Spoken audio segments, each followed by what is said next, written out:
وسلام على عباده الذين اصطفى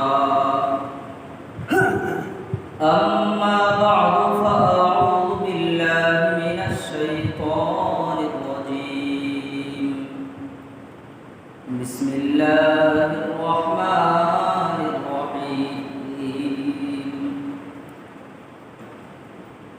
سبحان الذي أسرى بعبده ليلا من المسجد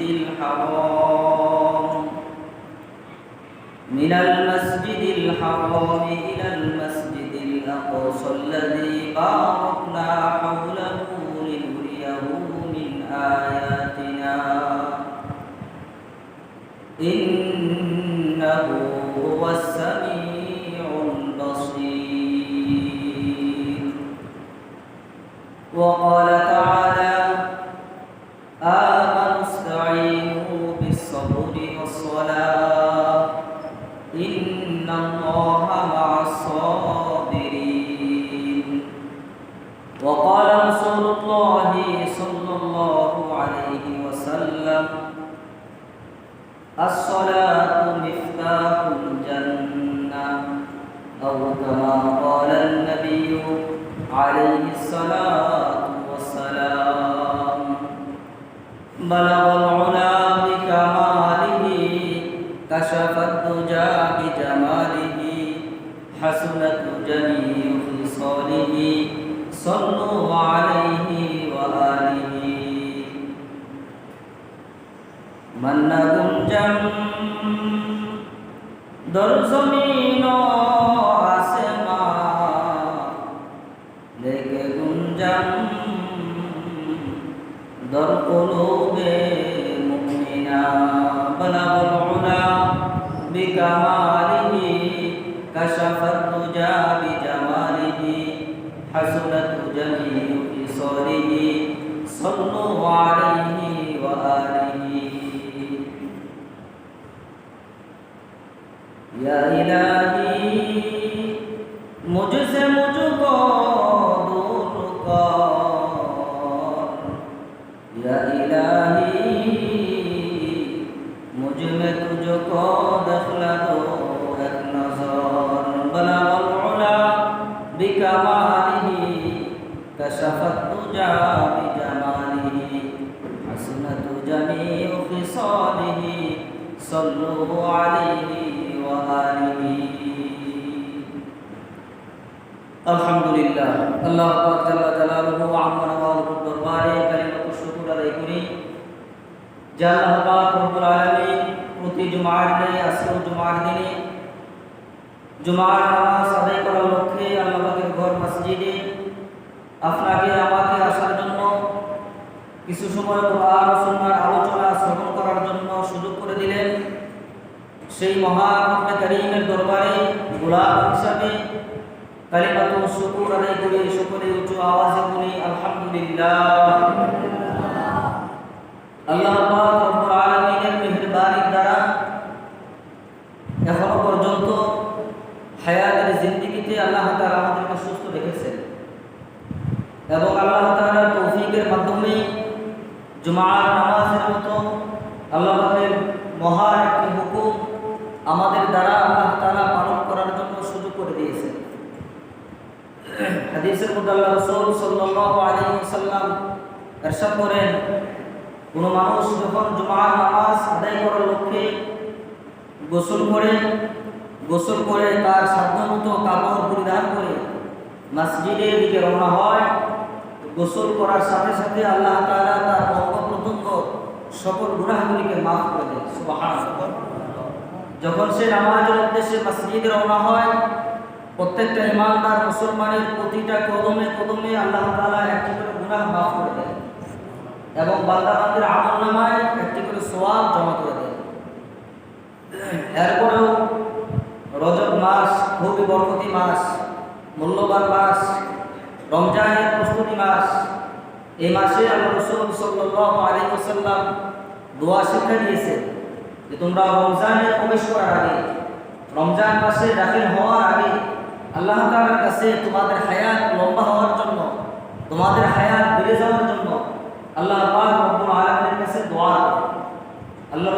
সাল্লাল্লাহু আলাইহি ওয়াসাল্লাম দোয়া শিক্ষা দিয়েছেন, আল্লাহুম্মা বারিক লানা ফি রজব শাবান ওয়া বাল্লিগনা রমাদান। আয় আল্লাহ, আমার হায়াতকে আপনি রমজান পর্যন্ত লম্বা করে দেন, আমি যেন রমজান পর্যন্ত আমার হায়াত পেয়ে রমজান মাসে আমার গুনাহ মাফ করিয়ে জাহান্নাম থেকে আমার নামটা কেটে জান্নাতের উপযোগী হইতে পারে। সুবহানাল্লাহ। এই দোয়া রজব মাসে বেশি বেশি করা। এটা নামাজ নাজিলের মাস, খুব বরকতি মাস। আল্লাহ তাআলা এক এক মাসকে এক এক আমল দিয়ে দামি বানাইছেন, মর্যাদাশীল বানাইছেন। এই রজব মাসকে আল্লাহ তাআলা দামি বানাইছেন। এই মাসের 27 তারিখে 26 তারিখ দিবাগত রাত্রে আল্লাহ তাআলা 5 ওয়াক্ত নামাজ আল্লাহ রাসূল সাল্লাল্লাহু আলাইহি ওয়াসাল্লামের মাধ্যমে রজব মেরাজের ঘটনা ঘটিয়ে এই নামাজ উম্মতকে হাদিয়া দিয়েছেন, এই মাসের সম্মান বাড়িয়ে দিয়েছেন। এক কথায় এই রজব মাস হলো নামাজ নাজিলের মাস। সুবহানাল্লাহ বলেন। তো গত কয়েক জমা থেকে নামাজের আলোচনা চলতেছে, 2 দিন ব্যাপী মাহফিল হয়েছে, মাহফিলের মাঝেও নামাজের আলোচনা বহুবার হয়েছে। এরপরেও এমন কিছু বাবা, এমন কিছু যুবক ভাই আছে যারা নামাজের ধারে কাছে আসে না। কথা বলেন ঠিক কিনা? আমার ওই সমস্ত বাবাদেরকে বলবো, যুবক ভাইদেরকে বলবো, এমন কিছু মা বোন আছে যারা এখনো নামাজ পড়া শুরু করে নাই, এখনো নামাজ পড়ে না। ওই সমস্ত মা বোনদেরকেও বলবো, আসুন আমরা সকলেই তওবা ইস্তেগফার করে নামাজের দিকে ফিরে আসি। কারণ আমাদের আমলের ভিতরে সবচেয়ে বড় আমল, সবচেয়ে উঁচু আমল নামাজ। এজন্য আসুন নামাজের দিকে ফিরে আসি। নামাজ একটি মুকাম্মাল পরিপূর্ণ আমল। এই নামাজের সাথে আল্লাহ তাআলা জান্নাতকে নিযুক্ত রেখেছেন, সম্পৃক্ত রেখেছেন। যে নামাজ সুন্দর করবে, নামাজের হক আদায় করবে, আল্লাহ তাআলা ওই সমস্ত নামাজীদেরকে জান্নাত দান করবেন। সুবহানাল্লাহ।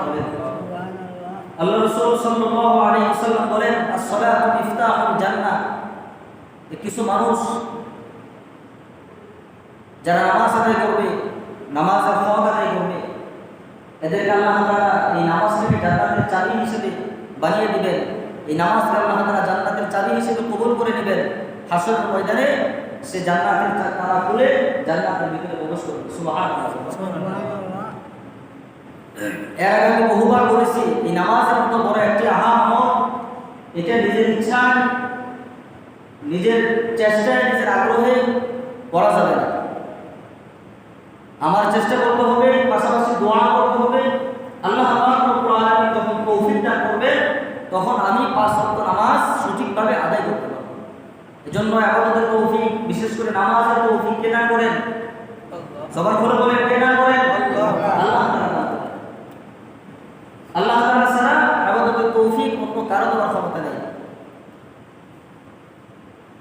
ইতিহাসের মধ্যে এক ঘটনা আছে যে আল্লাহর এক বান্দা, গরিব মানুষ, অসহায় মানুষ, মানুষের দ্বারে দ্বারে কাজ করে। তো এই মানুষটা বাজারে গিয়েছে, যে বড় লোক যারা বাজার করবে তাদের বাজার বাড়িতে পৌঁছে দেওয়ার জন্য, কুলি হিসাবে, কুলির কাজ করার জন্য বাজারে গিয়েছে। তো বাজারে যাওয়ার পরে আল্লাহর এক বান্দা ডাকতেছে যে আমার কুলি লাগবে, কুলি দরকার। তো এই কুলি বেচারা সেই বড় সাহেবকে বলতেছে যে আপনার সামানা, আপনার বাজার সদাই আমার মাথায় উঠিয়ে নেন, আমি আপনার বাড়িতে পৌঁছে দেব। বাস রিক্সা নিয়ে 3 জন রওনা করেছে বাড়িতে যাওয়ার উদ্দেশ্যে। তো বাড়িটা অনেক দূরে ছিল, মাঝপথে আসরের নামাজে আজানের রক্ত হয়ে গেছে। মসজিদ থেকে আসরের নামাজ ভেসে আসছে। তো সঙ্গে সঙ্গে দিন মজুর বলতেছে যে সাহেব গাড়ি থামান, মসজিদ থেকে আমার আল্লাহ ডাক দিয়েছে, আমাকে এখন মসজিদে যেতে হবে, নামাজ পড়তে হবে। আপনি একটু অপেক্ষা করেন, আমি নামাজ পড়ে আসি, এরপরে আপনার সামানপত্র আমি বাসায় পৌঁছে দেব। আর যদি সময় থাকে তাহলে চলে আমার সাথে নামাজে যাই। তো সাধারণভাবে যারা বেশি টাকা বলা হয়, বড় লোক হয়, এদের নামাজের কোনো দরকার নেই, ঠিক না? এবার এদের নামাজ দরকার আছে, এদের নামাজ না পড়লে হবে। তখন যখন ফেরেশতা আসবে তখন 2-4-5 লাখ টাকা ঘুষ দিয়ে দিবে, চলবে না? বলে ঘুষ করবে করে টাকা কবরে কেটে দিবে। যেই কাফনের কাপড় পরিধান করে কবরে যাবে, এই কাফনের কাপড়ের তো পকেট নাই, কথা বলে ঠিক না? টাকা রাখবে কোথায়?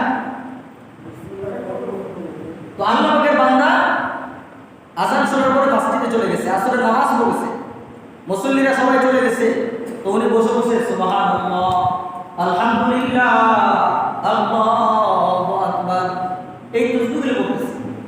আর এদিকে ওই বড় সাহেব উনি রাগে ফায়ার হয়ে যেতেছে যে নামাজ শেষ, সবাই মসজিদ থেকে বাইরে হয়ে গেছে, আর সে এখন মসজিদে কি করে?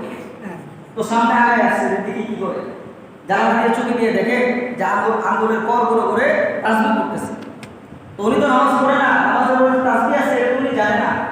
তো উনি বলতেছে যে তোমাকে কত টাকা ভাড়া দিব, এটা তুমি মসজিদে বসে বসে হিসাব করতেছো। যার চিন্তা চেতনা যেরকম তার মুখের কথা ওরকম, কথা বলে ঠিক না, যার মনের অবস্থা যেরকম তার কথাটা ওরকম। যারা আমল করে আখিরাতের আমল করে তারা আখিরাতে খুঁজে, কথা বলে ঠিক না। যারা দুনিয়ার কাজ করে দুনিয়ায় ব্যস্ত থাকে তারা দুনিয়ায় খুঁজে যে কেমনে দুনিয়া পাওয়া যাবে, আর যারা আমল করে তারা খুঁজে আমল যে কোন সময় কোন আমল করা যাবে, তারা আখিরাত তালাশ করে। তাহলে বোঝা গেল যে ইমানদার মুসলমান তারা আখিরাত তালাশ করবে, দুনিয়া তালাশ করবে না। আর দুনিয়াদার ফাসিক মুদ্দার যারা এরা দুনিয়া তালাশ করে। সহজ কথা, যারা আখিরাত বুঝে তারা আখিরাত তালাশ করে, যারা দুনিয়া বুঝে তারা দুনিয়া তালাশ করে, কথা বলে ঠিক না।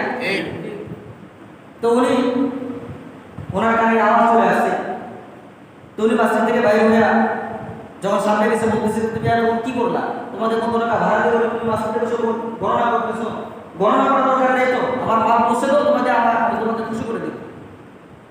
তখন সে গুলিবাসা বলতেছে, হে আল্লাহ পাকের বান্দা, হে বড় সাহেব, আপনি যা বলছেন আসলে ব্যাপারটা তা নয়। আপনার মনের মধ্যে যে কল্পনা, কারণ আপনি তো নামাজ পড়েন না, নামাজের পরে কিছু তাসবিহাত আছে, যে তাসবিহাত আপনি পড়লে রব্বে কারীম খুশি হয়ে নামাজকে কবুল করে নেয়। সুবহানাল্লাহ, সুবহানাল্লাহ। আমি তো আমার মাওলার সাথে বসে বসে তাসবিহাতের মাধ্যমে মাওলার প্রশংসা করেছি, মাওলার পবিত্রতা বয়ান করেছি, আমার মাওলা সবচেয়ে বড় এটা আল্লাহু আকবার বলে বুঝিয়ে দিয়েছি, তাসবিহগুলি পড়েছি। এই তাসবিহাতের ওসিলায় আল্লাহ তাআলা আমাদের ভুলগুলি মাফ করে দিয়ে আমার নামাজটাকে কবুল করে নিয়েছেন। সুবহানাল্লাহ। এই বড় সাহেব আপনাকে আল্লাহ তাআলা তৌফিক দান করে নাই। একই যানবাহন নিয়ে বাজার থেকে রওনা করেছি, মসজিদে আযান হয়েছে, আযানের ধ্বনি আপনার কানে চলে গেছে, আমার কানে পৌঁছে গেছে। আপনিও আযানের ধ্বনি শুনেছেন, আমিও আযানের ধ্বনি শুনেছি। আমাকে মসজিদের ভিতরে প্রবেশ করার জন্য এই যে মালিক আল্লাহ তাআলা সুযোগ করে দিলেন, তৌফিক দান করলেন। আর ওই আল্লাহ আপনাকে তৌফিক দান করলেন না, আপনাকে মসজিদে ঢুকাইলেন না। আমি মসজিদে বসে বসে টাকা করি নাই যে আল্লাহ আপনাকে মসজিদে ঢোকার তৌফিক দিল না, আর আমি বলি আমি দিন হুজুরকে মসজিদে ঢোকার তৌফিক দান করলো, আমি ওই রব্বে কারীমের কিছু তাসবিহ তেলাওয়াত করলাম। সুবহানাল্লাহ। এটাই হলো আমাদের তৌফিক, যে আল্লাহ আপনাকে মসজিদে ঢোকার তৌফিক দিল না, আর আমাকে মসজিদে ঢুকাইলেন, নামাজ পড়াইলেন, এর বড় তাসবিহাত তেলাওয়াত করাইলেন। এজন্য মাহফিলের সময় বেশি দেওয়া চাই। মাহফিলে আলোচনা করেছিলাম, বান্দা যখন মসজিদে প্রবেশ করে তখন আল্লাহ তাআলা বান্দার পিঠের মধ্যে বলাইতে থাকে, এ বান্দা আসো, আমার ঘরে আসো, তুমি আমার মহব্বতের বান্দা, আমি তোমাকে মহব্বত করি, ভালোবাসি, তুমি আমার ঘরে আসো। নামাজ শেষ করে বান্দা যখন তাসবিহাত তেলাওয়াত করতে থাকে, আমার আল্লাহ মুসলিম মুসলিম হাতে থাকে সুবহানাল্লাহ বলে। সুবহানাল্লাহ। বলো অন্য মানুষের মধ্যে আমার এই বান্দারও দুনিয়ার ব্যস্ততা আছে, আমার এই বান্দারও চাকরি আছে, আমার এই বান্দারও ব্যবসা আছে, আমার এই বান্দারও সাংসারিক কাজ আছে, সকলে বাইরে হয়ে গেছে। বান্দা তুমি বাইরে হও নাই, বান্দা তুমি বসে বসে আমার তাসবিহ করতেছো। আল্লাহ তাআলা বান্দার পিঠে পড়াইতে থাকে আর সান্ত্বনা দিতে থাকে, তোমার যে পেরেশানি রেখে আমার কাছে তুমি সময় দিতেছো, মসজিদে সময় বের করতেছো, এ বান্দা তোমার ওই পেরেশানির জন্য আমি আল্লাহ তোমার জামিনদার হয়ে গেলাম। সুবহানাল্লাহ। যত মেরা সব মেরে, জমি মেরে, ফলক মেরে, বলে যে নাকি আল্লাহ হয়ে যায়, আল্লাহ তাআলা নিজে তার হয়ে যাবে। সুবহানাল্লাহ। আর যে আল্লাহকে আপন বানাবে না, যে আল্লাহকে মালিক বানাবে না, যে আল্লাহ হবে না, আল্লাহকে আপন বানাবে না, আল্লাহ তাআলা বলেন আমি তাকে আপন বানাবো না। দুনিয়াতেও সে অসহায় থাকবে, পেরেশানিতে থাকবে, হাসরের ময়দানে সে প্রতিনিধিত্ব হয়ে জাহান্নামের আসামি হয়ে যাবে। নাউযুবিল্লাহ। এজন্য ইমানদার মুসলমানের পেরেশানি থাকবে যে আমার মাওলাকে আমার আপন বানায়, আমার মাওলাকে আমার প্রিয় বানায়, আপন বানায়।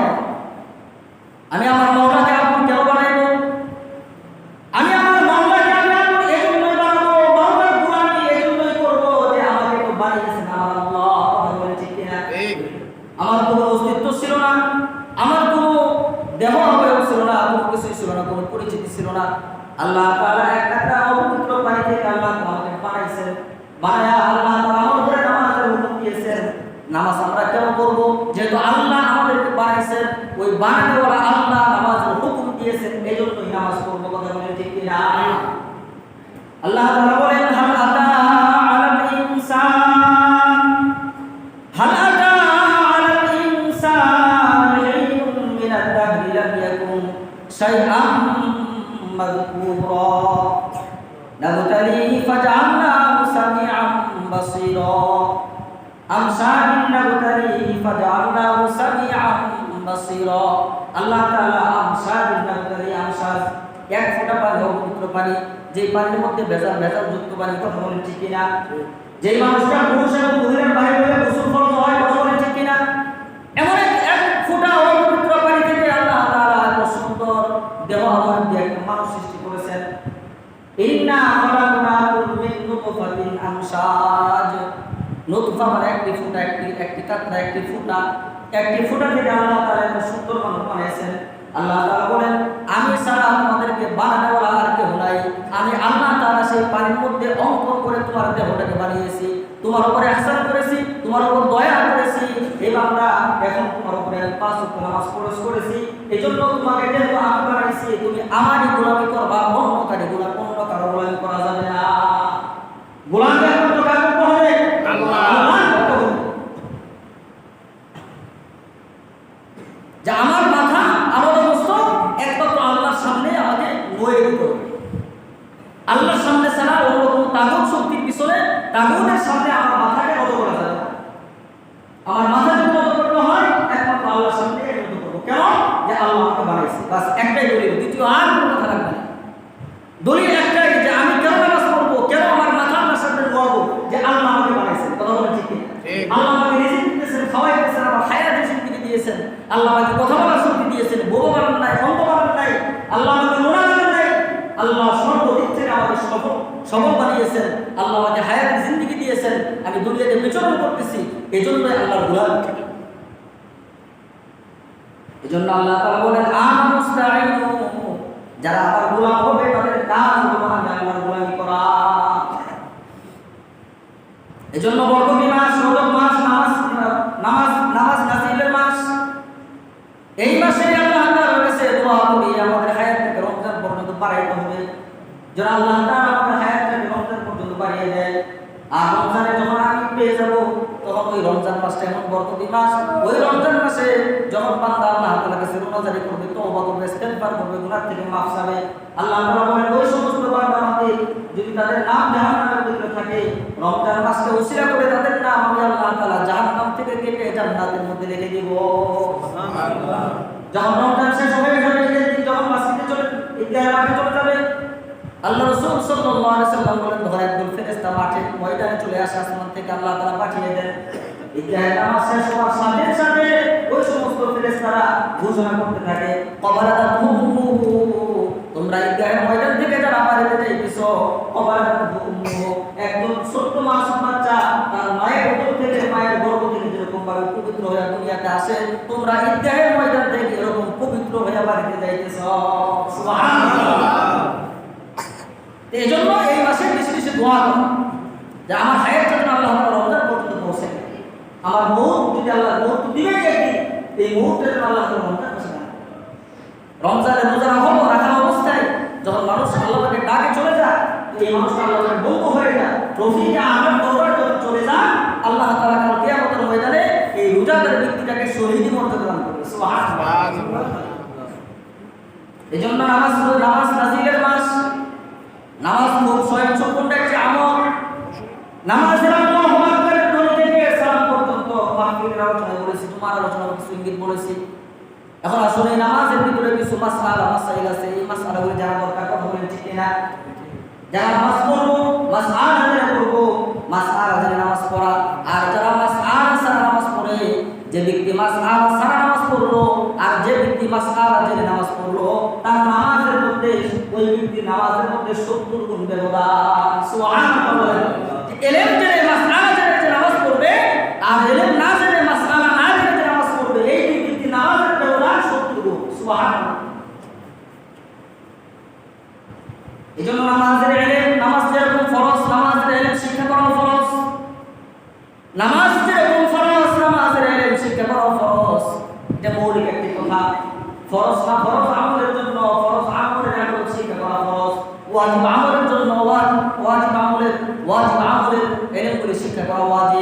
সুন্নত আমলের জন্য সুন্নত আমলগুলি শিক্ষা করা সুন্নত, আর নফল আমলের জন্য নফল ইবাদতগুলি শিক্ষা করা নফল।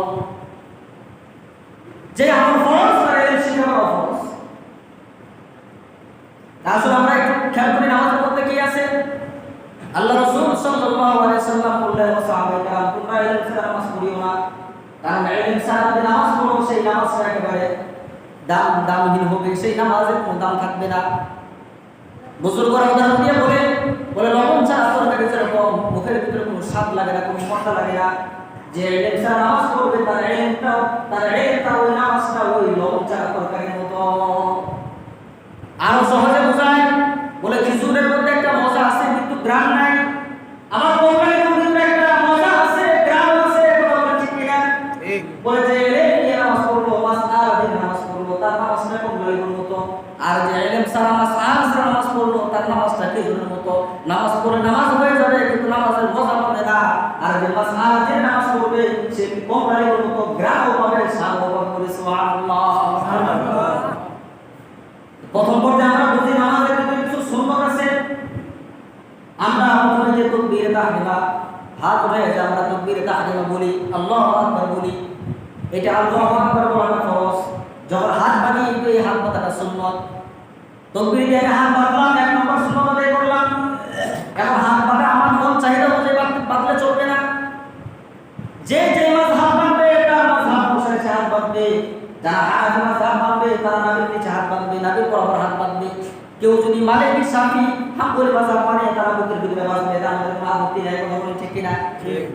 কিন্তু একসাথে দুই মাযহাব মানা যাবে না, মানলে একটা মানতে হবে, হয় হানাফি না হয় শাফি না হয় হাম্বলি না হয় মালিকি, যে কোনো একটা মানতে হবে। তো সাধারণত আমরা হানাফি মাযহাবের মুসল্লি বেশি, আমাদের মাসআলা হলো নাবির বরাবর হাত রাখবো অথবা নাবির উপর নাবির নিচে হাত রাখবো। এইভাবে হাত রেখে আমি মালিককে বুঝিয়ে দিচ্ছি, মালিক তোমার গোলাম তোমার আসামি তোমার সামনে হাজিরা দিয়ে দিছে। এই যে আল্লাহ তাআলা বলেন, আল্লাহ রাসূল বলেন, বান্দা যখন হাত বাড়িয়ে সুন্নাত রেখে হাত বাড়িয়ে আল্লাহ তাআলার সামনে দাঁড়ায়, নামাজের শুরু থেকে শেষ পর্যন্ত এই দাঁড়ানো অবস্থাটার মর্যাদা আল্লাহ তাআলার কাছে বেশি। সুবহানাল্লাহ। এটা একটা আসামের নমুনা। দুনিয়াতে যখন সামনে যখন আসামি দাঁড়ায় মাথা নিচে করে খুব আনন্দের সহিত নম্রতার সহিত দাঁড়ায়, নাকি মুখ টান করে চোখ গরম করে দাঁড়ায় থাকে? কি বলে? বুক টান করে দাঁড়ায় না, এত নতজানু হয়ে দাঁড়ায় যে তার চেয়ে মত তার চেয়ে আদব বলা আর কোন মানুষ নাই, কথা বলে ঠিক কিনা? আসলে এমন অবস্থা। তো সাধারণ দুনিয়ার জজ ব্যারিস্টারদের সামনে দাঁড়াইলে, যদি আমাদের বিচারকের সামনে দাঁড়াইলে যদি এইভাবে আদব নিয়ে দাঁড়াই, তাহকামুল হাকিমিন আল্লাহ আর শাযিউল আল্লাহ, সে আল্লাহর সামনে দাঁড়াইতেছে নামাজে, তাহলে আমার কতটুকু দিলকে ভেঙে আমার অন্তরটাকে একেবারে নিজের মাথাকে নত করে কতটুকু নত হয়ে দাঁড়ানো। এই নতটাই যদি আসবে না, যার ইমানের পাওয়ার কতটুকু, তার মাথাটা কত উঠবে, সুবহানাল্লাহ বলেন। যার ইমানের পাওয়ার যত বেশি থাকবে, ইমান যত পাকাপোক্তা থাকবে, ইমানের শক্তি যত থাকবে, সে যখন নামাজ দাঁড়াবে তার দেহটা তত ভাঙবে, তার মনটা তত ভাঙবে, তার মাথা তত হয়ে যাবে, সে নিজেকে তত ছোট মনে করে আল্লাহর সামনে দাঁড়াবে। যে ইমানের সাথে সম্পর্ক, ইমান যার যত মজবুত হবে তার দাঁড়ানোটা তত ভদ্র নম্র হবে। ইমানের শক্তি যত কম হবে তো সে দেখিয়ে পাবে দাঁড়ানোর কোনো সাইড হবে না, পা কোনো দিকে দাঁড়িয়ে থাকবে, হাত পাটার কোনো সাইড হবে না, হ্যাঁ সাজদার দিকে তাকায় থাকবে না, হাত করে ওয়ালা দিকে তাকায় থাকবে। এরকম মুসলিম আছে না নাই? নামাজে দাঁড়ানো অবস্থায় হাত বাঁধার পরে প্রত্যেকটা নামাজের চোখ থাকবে তার সাজদার জায়গায়, যেখানে সাজদা করবে এই জায়গাতে থাকবে। কেন?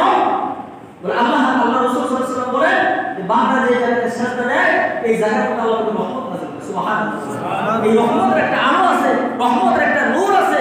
বান্দা যখন সাজদার দিকে তাকায় থাকবে, এই নূরের ফোকাস, নূরের আলো বান্দার চোখ দিয়ে প্রবেশ করবে, তার কলম করতে যাবে, কলমটা নূরানি হয়ে যাবে। সুবহানাল্লাহ। এজন্য হ্যাকমত হলো নামাজে দাঁড়াইলে সাজদার দিকে তাকায়।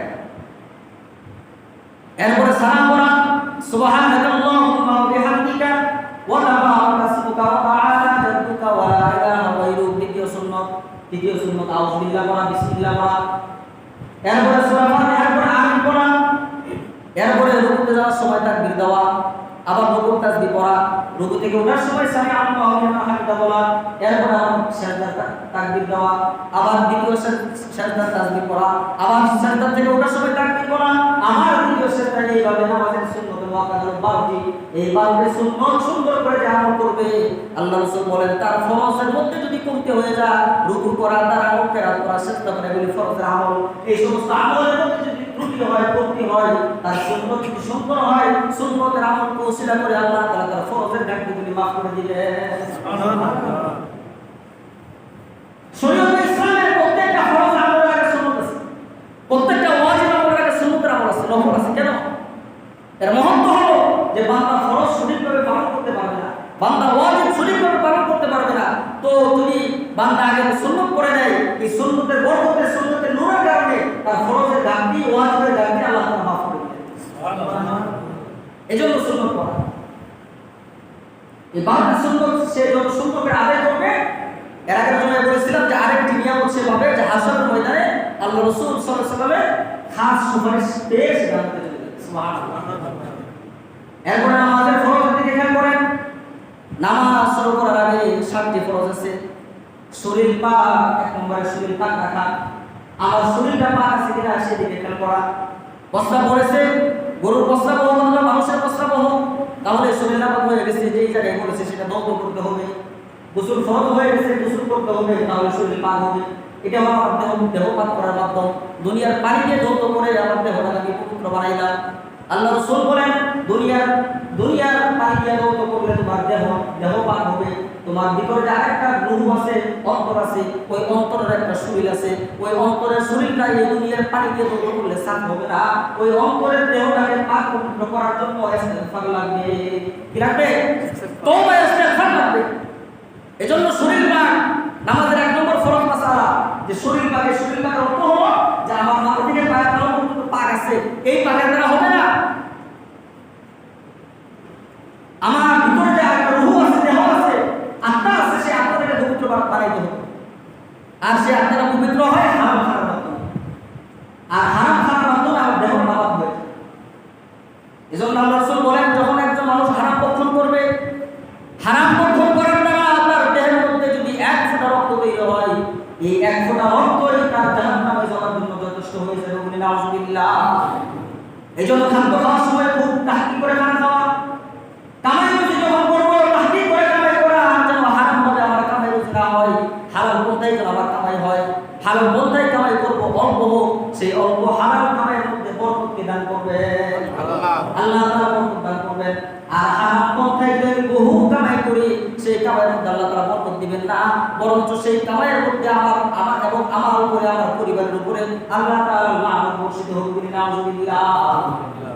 এজন্য ইমানদার মুসলমানকে সাবধান থাকতে হবে যে হারাম খাদ্যের দ্বারা আমার দেহে 1 ফোঁটা রক্ত যেন তৈরি না হয়, 1 টুকরা গোশত যেন হারাম খাদ্যের রক্ত তৈরি না হয়। আমি হারাম খাদ্য গ্রহণ করব, তখন আমার আত্মা পাক হবে, রূহ পাক হবে। আর দুনিয়ার যে নাপাকি আছে এগুলি যখন লাগবে, পানি দিয়ে ধৌত করার দ্বারা আমার শরীর পাক হয়ে যাবে। এটা নামাজের 1 নম্বর ফরজ। দ্বিতীয় নম্বর ফরজ হলো কাপড় পাক। প্রত্যেকটা ইমানদার মুসলমান যে কাপড় পরিধান করে নামাজ পড়াবে, তার কাপড়টা পাক হতে হবে। এখন সে যে টাকা দিয়ে কাপড় কিনেছে, সেই টাকাটা যেন পবিত্র হয়, হালাল হয়, তাহলে তার কাপড়টা হালাল হবে। কাপড়ের মধ্যে ময়লা পড়েছে, পানি দৌত করলাম, এটা কাপড়ের বাহ্যিক যে ময়লা, এটা পরিষ্কার হয়ে গেল। কিন্তু আমি হারাম টাকা দিয়ে যে কাপড় কিনেছি, সেই কাপড় হারাম টাকা দিয়ে কেনার কারণে দুনিয়ার পানি দিয়ে দৌত করার কারণে কিন্তু আমার সেই কাপড়টা পাক হবে না। কথা বলে ঠিক কিনা? প্রত্যেকটা আসবাবপত্র, প্রত্যেকটা জিনিসের 2টা সাইড আছে। আল্লাহ তাআলা দুনিয়া সাজাইছেন এইভাবে, এমন কোনো বস্তু নাই যে বস্তুর একটা সাইড। প্রত্যেকটা বস্তু, প্রত্যেকটা আসবাবপত্র, প্রত্যেকটা মাখলুকাতের 2টা সাইড আছে। আমরা মানুষ, আমাদের 2টা সাইড, একটা সামনের সাইড আর একটা পিছনের সাইড আছে না নাই? একটা হলো দেহ আর একটা হলো রূহ, আত্মা। এজন্য আমার কাপড় পরিধান করা লাগবে, পাক অবস্থায় পাক কাপড়। এটা দুনিয়ার নামাকে লাগলে দুনিয়ার পানি দিয়ে দৌত করলে পাক হবে না। আমাকে চিন্তা করতে হবে আমি যেই টাকা দিয়ে কাপড় কিনতেছি, এই টাকাটা হালাল কিনা।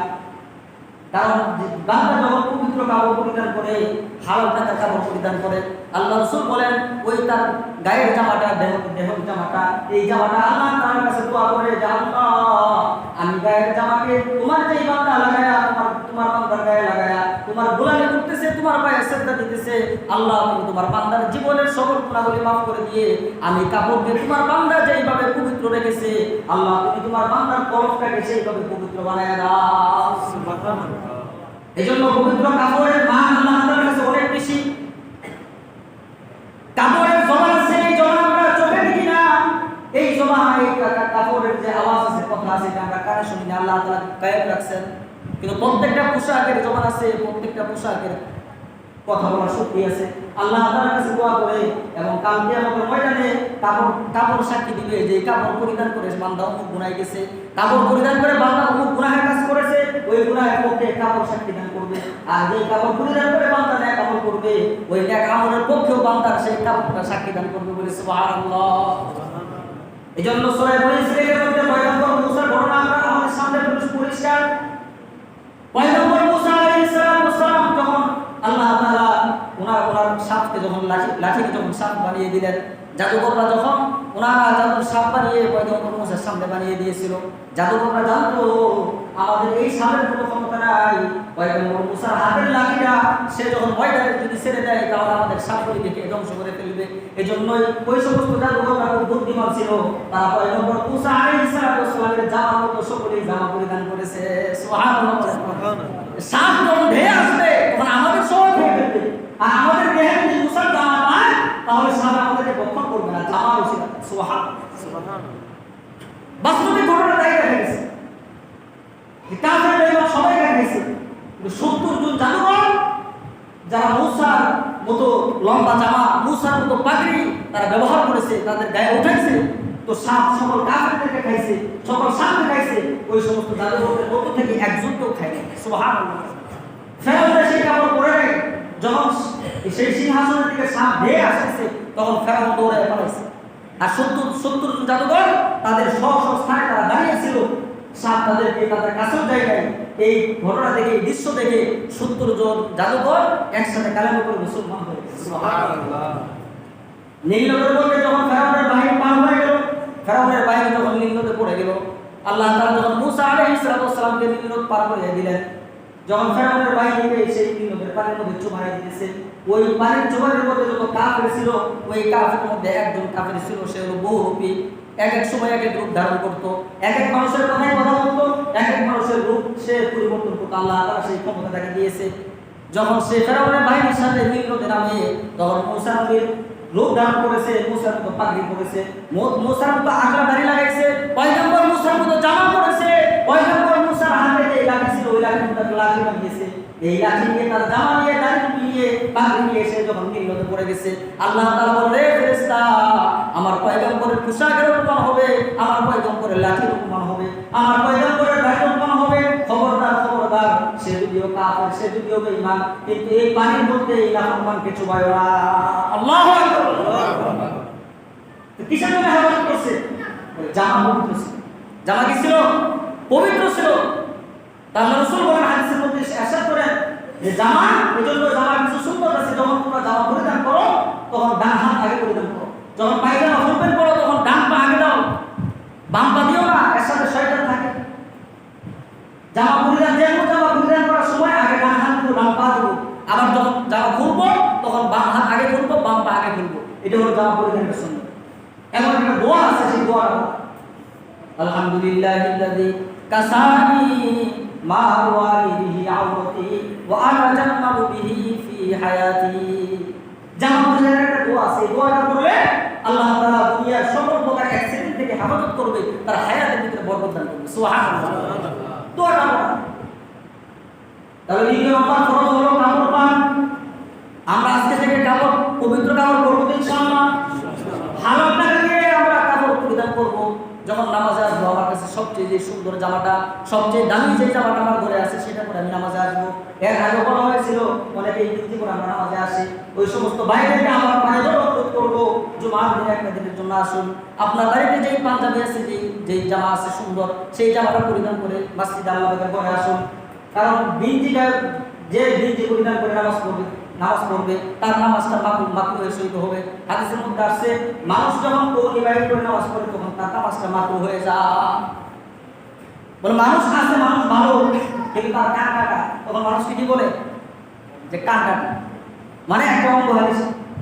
তো আমি যখন নামাজ সম্পূর্ণ পোশাক দিয়ে পড়বো তখন আমার নামাজটা স্বয়ং সম্পূর্ণ হবে, পরিপূর্ণ হবে। আর যখন আমি কৌলি বাইর করে নামাজ পড়বো তখন আমার নামাজটা অঙ্গহানি হয়ে যাবে, ফাঁসে হয়ে যাবে। এই জন্য সুন্নতি জামা পরিধান করে নামাজ পড়ার চেষ্টা করব।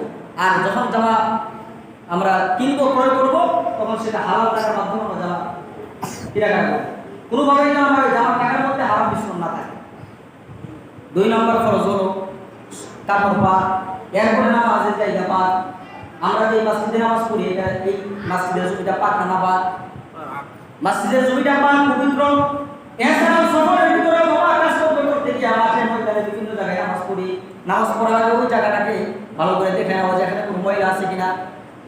এটা হলো বাহ্যিকভাবে দুনিয়ার গোবর, ময়লা, পায়খানা এগুলিকে পবিত্র করা, কিন্তু আত্মিকভাবে পবিত্র আছে ওই জমির যে মালিক, ওই মালিকের কাছ থেকে অনুমতি নিয়ে নামাজ পড়া। আল্লাহ তাআলা তো এই উম্মতের জন্য তামাম দুনিয়া মসজিদ বানাইছেন, এটা মৌলিক মাসআলা।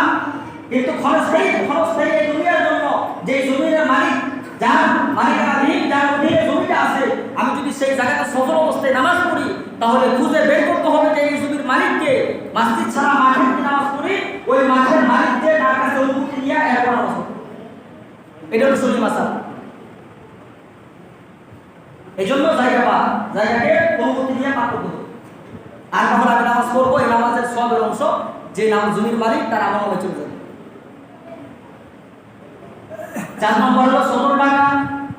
প্রত্যেকটা মুসলমান ইমানদার পুরুষ এবং মহিলা, প্রত্যেকটা পুরুষ এবং মহিলার জন্য সতর আছে। পুরুষের সতর হলো নাভি থেকে হাঁটু পর্যন্ত, এই পর্যন্ত জায়গা ঢেকে রেখে সে যদি নামাজে দাঁড়ায় তার অন্য কোনো কাপড় যদি না থাকে, পুরা দেহ যদি উন্মুক্ত থাকে, নাভি থেকে হাঁটু পর্যন্ত যদি ঢাকা থাকে তাহলে তার নামাজ হয়ে যাবে। সুবহানাল্লাহ, কত সহজ করে দিয়েছে।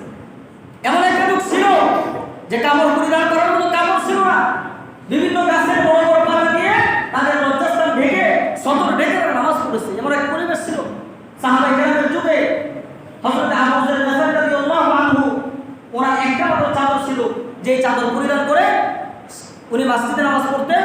মসজিদ থেকে আবার যখন বাড়িতে যাইতেন ওই চাদর খুলে দিতেন, উনি গুহার ভিতরে বসে থাকতেন, ওনার স্ত্রী, ওনার বিবি সেই চাদর পরিধান করে নামাজ পড়তেন। আল্লাহু আকবার, এমন পরিবেশ ছিল, ওই জন্য বাস্তবায়ন হয়ে আসছে। তাহলে প্রত্যেকটা পুরুষের সতর হলো মাথা থেকে, নাভি থেকে তার হাঁটু পর্যন্ত। আর মা বোনদের সতর হলো তাদের মাথার উপর থেকে পায়ের তলা পর্যন্ত, পুরা দেহটাই সতর। কথা বলেন ঠিক কিনা? যখন নামাজ পড়বে তখন মাথার চুল বাইর করতে পারবে না, যখন নামাজ পড়বে তখন শুধু হাতের তালু বাইর থাকবে, মুখটা শুধু বাইরে থাকবে, এই অবস্থা দাঁড়িয়ে নামাজ পড়বে। এই জন্য মহিলাদের নামাজের সবচেয়ে সুন্দর সুন্নত তরিকা এবং সহি তরিকা হলো মহিলা যে বোরকা পরে নামাজের জন্য একটা বোরকা বানাবে, নামাজের সময় সেই বোরকাটা পরিধান করে এরপরে সে নামাজে দাঁড়াবে। বলে সুবহানাল্লাহ। তাহলে নামাজে কোনো ভুল আসবে না, নামাজে কোনো ত্রুটি আসবে না। বোরকাটা পরে মাথার ভিতরে উন্না অথবা হিজাব দিয়ে আসছে নামাজ পড়বে। কারণ বিভিন্ন জায়গায় বেড়ানোর জন্য, বিভিন্ন জায়গায় যাওয়ার জন্য মা বোনরা 2টা 3টা 4টা বোরকা বানায় কি বানায় না? এমন মা বোন সমাজে আল্লাহ তাআলা তৈরি করে দেন, যাতে বয়ানের পর থেকে নিয়ত করে যে নামাজের জন্য একটা বোরকা আমি বানাবো, যে এই বোরকা দিয়ে আমি আজীবন নামাজ পড়ব। নামাজের জন্য একটা বোরকা বানানোর দরকার। এখানে আমার স্বামী যারা আছি, বাবা যারা আছি, মেয়েদেরকে এবং স্বামীর স্ত্রীদেরকে নামাজের জন্য একেবারে বোরকা বানায় দেওয়া দরকার। বানায় দেবো ইনশাআল্লাহ সবাই নিয়ত আছে ইনশাআল্লাহ। আল্লাহ তাআলা সকলকে তৌফিক দান করুন। তাহলে 4 নম্বর ফরজ হলো সতর। এই সতর খেয়াল রেখে আমরা নামাজ সঠিকভাবে আদায় করি, তাহলে নামাজের ফরজ আমার সঠিকভাবে আদায় হবে। 5 নম্বর হলো 4 নম্বরে সতর রাখা, 5 নম্বরে কিবলার দিকে হওয়া। আমি যখন নামাজে দাঁড়াবো আমার সিনাটা যেন কিবলার দিকে থাকে। 5 নম্বরে কি? কিবলার দিকে হয়ে নামাজ পড়া, আমার সিনাটা যেন অন্যদিকে না ঘুরে, একদম সোজা কিবলার দিকে দাঁড়ায় আমি নামাজ পড়ি। সতর রাখা, কিবলামুখী হওয়া, ওয়াক্ত মতো নামাজ পড়া। নামাজের সময় নির্ধারণ করা আছে, যোহর থেকে আসর পর্যন্ত কতটুকু সময় এই মাসআলা জেনে নেওয়া, আসর থেকে মাগরিবের নামাজ পর্যন্ত আসরের কতটুকু সময় থাকে মাসআলা জেনে নেওয়া, মাগরিবের নামাজ থেকে আসরের নামাজ কতটুকু সময় মাসআলা জেনে নেওয়া। এশার থেকে ফজরের আগ পর্যন্ত এশার নামাজ কতটুকু সময় মাসআলা জেনে নেওয়া। বিশেষভাবে আমরা একটা জিনিস জানি, আমরা সকলেই মনে করি মাগরিবের নামাজের সময় কম, কথা বলে ঠিক কিনা? আমরা সবাই জানি এটা ভুল জানা, এটা ভুল মাসআলা। নামাজ 5 ওয়াক্ত নামাজের মধ্যে সবচেয়ে সময় কম হলো আসর নামাজে। আসরের নামাজের সময় সবচেয়ে কম। আসরের নামাজের পরে মাগরিবের সময় একেবারে ঘরে চলে আসে। আর মাগরিবের নামাজের ওয়াক্ত, মাগরিবের নামাজ আমরা যে সময় পড়ি এর থেকে আরো 45 মিনিট থাকে।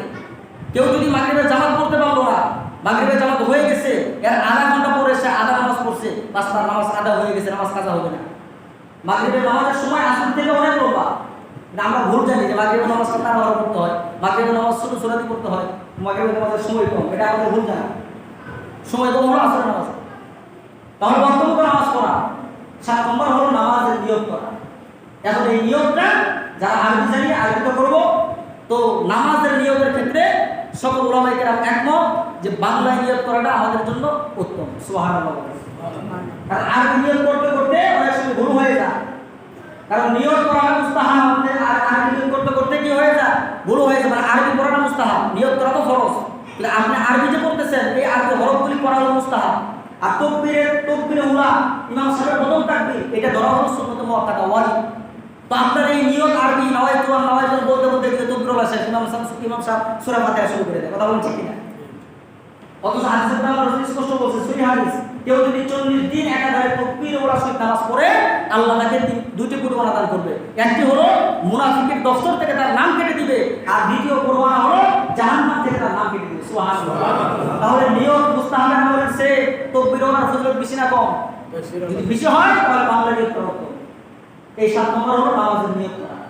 এই নামাজের মাসআলাগুলো জেনে আমরা যদি নামাজ পড়ি, এই নামাজটা নূর বলা হবে, এই নামাজটা ওজন বলা হবে, এই নামাজই কাল কিয়ামতের ময়দানে জান্নাতের চাবি হবে। সুবহানাল্লাহ। আল্লাহ তাআলা জান্নাতের চাবি বানানোর জন্য যোগ্য করে আল্লাহ তাআলা আমাদের সকলকে 5 ওয়াক্ত নামাজ সঠিকভাবে আদায় করার তৌফিক দান করুন। ওয়া